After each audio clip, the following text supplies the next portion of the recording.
Welcome to This Explainer. Okay, let's do a quick thought experiment. Picture yourself as a completely ordinary villager in 1692 Massachusetts. You're just minding your own business, tending your farm, going to church on Sundays, but then, out of nowhere, within just a few weeks, your entire world is about to be swallowed by an inescapable, absolutely terrifying nightmare. We're gonna walk through the exact, harrowing path of the accused during the Salem Witch Trials. Now, to really grasp how this happens to you, we have to get inside the heads of your leaders. Listen to this quote from Reverend Cotton Mather in 1693. "An army of devils is horribly broke in upon the place." It sets the exact terrifying tone of mass hysteria you're stepping into.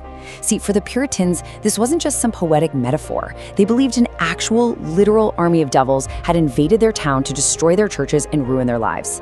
They were in a state of all-out spiritual warfare. Section 1. A village divided. But here's the thing, before the devil ever supposedly arrived, the trap was already being meticulously set by your own neighbors. Researchers have actually found a deep, bitter rift dividing Salem Village. On one side, you've got the pro-Parris faction, which were supporters of the highly controversial Reverend Samuel Parris. These folks tended to be agrarian, poor, and traditional church members. On the flip side, the anti-Parris faction. They were generally wealthier, benefiting from new market capitalism, and often weren't even church members. So you have these deep economic and religious resentments just simmering beneath the surface. The village was basically a powder keg, just begging for a spark. Section 2. The finger of suspicion. And that fatal spark, it finally ignites in February 1692, right inside the home of the very man at the center of all this controversy, Reverend Samuel Parris. His 9-year-old daughter Betty and 11-year-old niece Abigail Williams start suffering from these bizarre shrieks and convulsions. The local doctor, William Greggs, can't find a medical cure, so he diagnoses them as being under an evil hand. Instantly, the community starts hunting for scapegoats. And they target the most vulnerable outsiders first, including Tituba, an enslaved woman living right there in the Parris household. But the hysteria doesn't just stop with the marginalized. The girls realize the immense power they suddenly hold, and the accusations start creeping up the social ladder. Suddenly, you, a respected, upstanding member of the community, find the finger of suspicion pointed right at you. The next thing you know, you're being dragged from your home on charges of witchcraft. Section 3. The Devil's Mark. Once you're accused, your physical body is literally no longer your own. It becomes a supernatural crime scene. You're subjected to the most terrifying humiliation imaginable. The authorities truly believe that if you made a pact with the devil, he left a physical mark on your body, maybe even a teat for his demonic familiars to suckle. So, you are forcibly stripped naked by a committee of your own neighbors. They search every single inch of you, looking for this supposed proof. And if they find anything remotely suspicious, professional prickers might literally thrust pins into your flesh just to see if you bleed or feel pain. And what exactly are they looking for? Well, anything, really. A simple mole, a wart, a skin tag, a birthmark, or even just a blue or red spot that looks exactly like a flea bite. In the eyes of your paranoid neighbors, these completely normal, everyday human blemishes are suddenly undeniable, physical evidence of your guilt. It's enough to condemn you to the gallows. Section 4. Inside the Salem Dungeon. Next, you're thrown into the Salem jail to await your trial. Just imagine this. You're freezing on a damp dirt floor in pitch blackness. The smell of dung and tobacco is absolutely suffocating, and the lice are unbearable. And because the authorities are terrified that your invisible spirit or your specter might fly out and attack people, you're weighed down by heavy iron chains. And the ultimate insult, the jailer actually charges you 2 shillings and 6 pence a week for your own room and board, plus extra fees for the very shackles binding your legs. It's unbelievable. And if you think the living conditions are bad, the interrogations are 100 times worse. Take a look at John Proctor's desperate petition to the authorities from July 1692. It reveals that horrific torture was actively used in these dungeons. He described young men being tied neck and heels together until the blood literally gushed from their noses, all just to extract false confessions. You have to sit there and watch your fellow inmates break under the sheer agony and admit to being witches, terrified that you're going to be next. Section 5. The Impossible Trial. Finally, your day in court arrives, but you very quickly realize that this entire legal system is completely rigged against you. The court relies heavily on something called spectral evidence. What does that mean? It means your accusers can simply claim that your invisible spirit, your specter, is biting them, pinching them, or choking them right there in the middle of the courtroom. How do you possibly defend yourself against an invisible crime that only your accusers claim they can see? You just can't.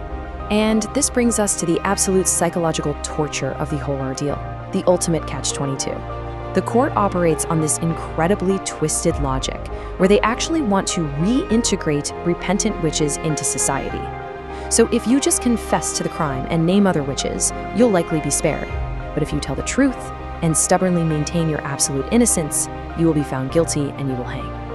The only way to survive is to lie, pledge allegiance to the devil, and condemn your own friends. You watch the trial of a woman named Martha Carrier, and it's just pure chaos.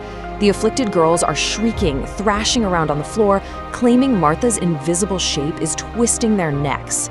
But Martha, she bravely stands her ground. She snaps right back at the magistrates and the girls, boldly declaring, "It's no matter though, their necks had been twisted quite off."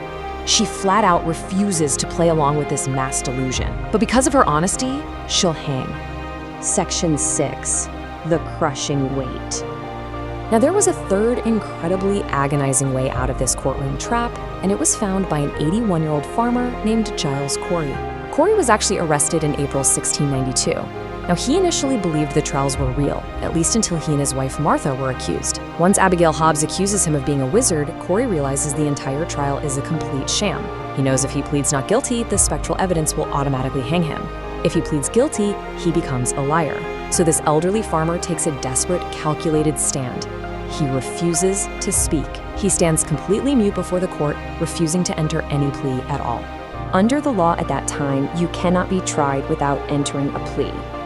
So to force his hand, Sheriff George Corwin subjects Corey to an archaic, brutal medieval torture known as peine forte et dure. They literally drag this 81-year-old man out into an open field, strip him naked, place heavy wooden boards on his chest, and slowly pile massive rocks and boulders on top of him, crushing the breath right out of his lungs. For 2 entire days, Sheriff Corwin demands that Corey enter a plea. Corwin even stands on the stones himself to increase the sheer agony of it all. But Corey doesn't break. Defiant through unimaginable pain, his final, legendary response to the sheriff's demands is simply more weight. He allows himself to be slowly crushed to death over 3 days rather than give in. But why? Why go through such excruciating torture? Because by dying without ever entering a plea, Corey was never legally convicted of witchcraft. This incredible sacrifice meant that he died in full possession of his estate. The corrupt colonial government couldn't seize his property, which ensured his farmland successfully passed down to his family, specifically his sons-in-law. He beat the system, but it cost him his life in the most horrific way imaginable. When you map this out on a timeline, the pace of the hysteria is just staggering. From a few young girls having fits in a minister's home in February, to the very first hanging, Bridget Bishop, in June, to an absolute crescendo of death and torture by September when executions peaked and Giles Corey was pressed. Once the wheels of paranoia and this rigged justice system started turning, they just crushed everything in their path. 20. That is the final number of innocent lives stolen by the madness. 19 innocent people hanged by the neck, and one stubborn, incredibly brave 81-year-old man pressed to death under the stones. Not to mention the dozens more who languished in those freezing, horrific dungeons, having their lives and reputations permanently destroyed. So, I want to leave you with this chilling thought at the end of our explainer. We really like to think we're so much more advanced today, but mass hysteria takes many, many different forms. If you were suddenly caught in a modern-day panic, stripped of your rights, with absolutely no logical or legal way out, would you have the courage of Giles Corey and Martha Carrier to stand for the truth? Or would you confess to a lie just to survive?